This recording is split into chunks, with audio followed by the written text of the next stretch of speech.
Popull I dashur I Republikës së Kosovës, po e rinisim këtë rrugë më të bashkuar dhe më të fortë se kurrë, me besim të pathyeshëm në Zot, me besim në shtet e me besim në familje. Po e nisim duke lidhur besën me njëri tjetrin e duke u betuar para popullit e para Zotit se këtë shtet që e kemi amanet të rrugovës e të dëshmorve nuk do ta lëm që të shkatërrohet nga përçarjet, por do ta ndërtojmë edhe më shumë, do ta zhvillojmë edhe më shumë, do ta integrojmë edhe më shumë e do ta mbrojmë edhe më shumë. Po e rinisim këtë rrugë. Po e rinisim këtë rrugë. Faleminderit shumë.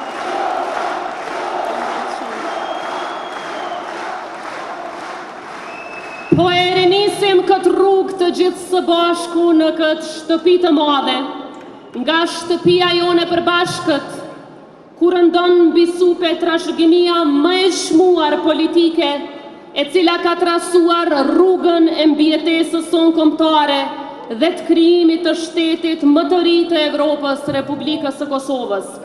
Po dhe vazhdojmë këtë rrugë pikërisht aty ku kishte nisur me 3 postulatet e shejta: liri, pavarësi, demokraci.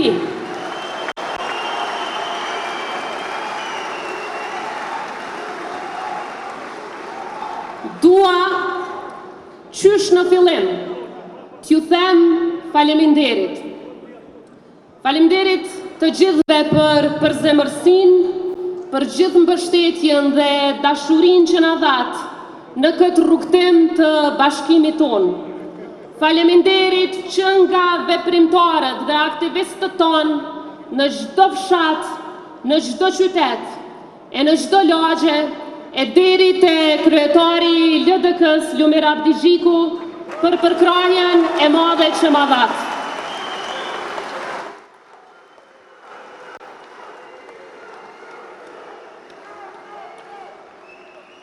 Me Lumirin, kandidatin ton për kryeministër, dhe me secilin prej jush, jemi bashk në misionin ton për një Kosovë më të fortë e më të pathyeshme.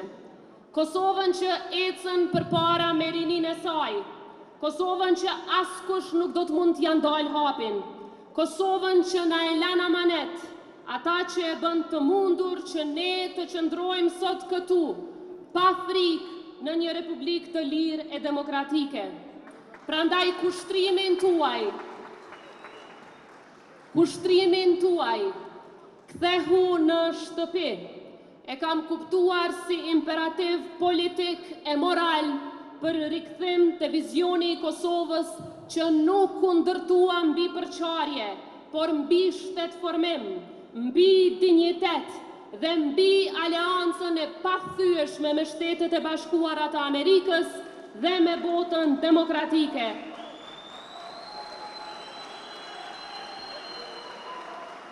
Prandaj sot e themi para jush se jemi bërë bashk në këtë shtëpi politike për të vazhduar një mision I cili nuk është përfunduar akoma.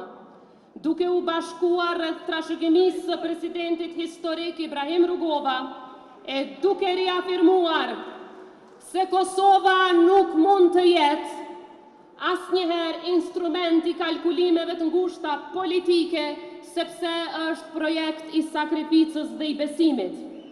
Prandaj edhe e kam pranuar këtë përgjithësi me vendosmëri dhe me vetdijen e plotë se pikërisht ky është momenti për ta kthyer Kosovën në rrugën e saj të natyrshme, të fortë brenda e të respektuar jashtë, të bashkuar për brenda e të palëkundur në miqësinë me aleatët tonë, sepse vetëm kështu Kosova e mban premtimin e saj historik dhe vetëm kështu I mbetet besnike sakrificës së dëshmorëve e martirëve, të cilëve u jemi për jetë mirënjohës.